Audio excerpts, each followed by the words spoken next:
ఏపీలో సంచలనం సృష్టించిన టీటీడీ మాజీ అధికారి సతీష్ కుమార్ మృతి కేసు మిస్టరీ కొనసాగుతోంది. సతీష్ కుమార్ బైకును పోలీసులు గుర్తించారు. నవంబర్ 13న రాత్రి 11:53 సమయంలో సీఐ సతీష్ కుమార్ తన బైక్పై గుంతకల్లు రైల్వే స్టేషన్కు వచ్చారు. రైల్వే స్టేషన్ పార్కింగ్లో ఆయన తన బైక్ను పార్క్ చేశారు. పార్కింగ్ ప్రాంతంలోని సీసీ కెమెరాలో ఈ దృశ్యాలు రికార్డయ్యాయి. బైక్ పార్క్ చేసిన అనంతరం ఆయన గుంతకల్లు రైల్వే స్టేషన్లో రాయలసీమ ఎక్స్ప్రెస్ ఎక్కినట్లు పోలీసులు గుర్తించారు. గుంతకల్లు సమీపంలోని కోమలి వద్ద సతీష్ కుమార్ హత్యకు గురైనట్లు అనుమానిస్తున్నారు. సతీష్ కుమార్ మృతిపై పోలీసులు సీన్ రీకన్స్ట్రక్షన్ చేశారు.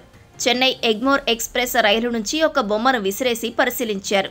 తాడిపత్రి నియోజకవర్గం కోమలి వద్ద సీన్ రీకన్స్ట్రక్షన్ చేశారు. సతీష్ కుమార్ది హత్య, ఆత్మహత్య అనే కోణంలో విచారణ జరిపారు.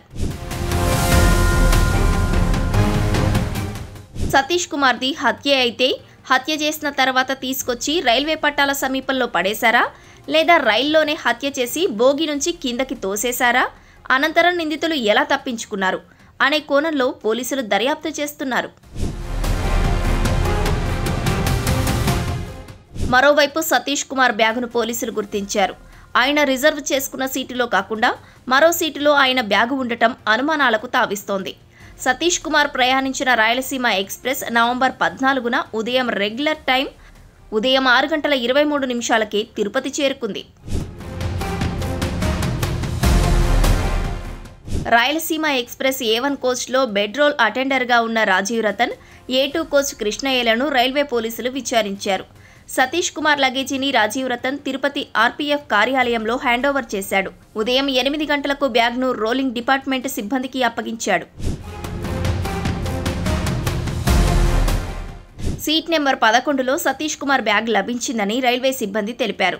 సతీష్ కుమార్ సీటు 29 నుంచి సీట్ నెంబర్ 11కు బ్యాగ్ ఎలా వచ్చింది అనే దానిపై రైల్వే పోలీసులు విచారణ జరుపుతున్నారు.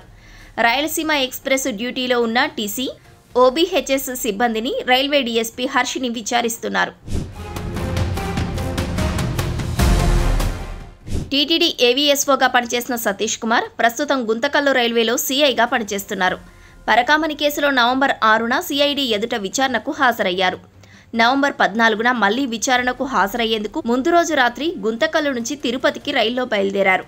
తాడిపత్రి మండలం కోమలి రైల్వే స్టేషన్ సమీపంలో పట్టాల పక్కన శవమై తేలారు. పరకామణిలో డాలర్ల చోరీ కేసు నిందితులే సతీష్ కుమార్ను హత్య చేశారని ఆయన సోదరుడు ఫిర్యాదులో పేర్కొన్నారు. ఈ హత్య వెనుక పెద్ద స్థాయి వ్యక్తులే ఉన్నారని జనసేన నేతలు ఆరోపిస్తున్నారు.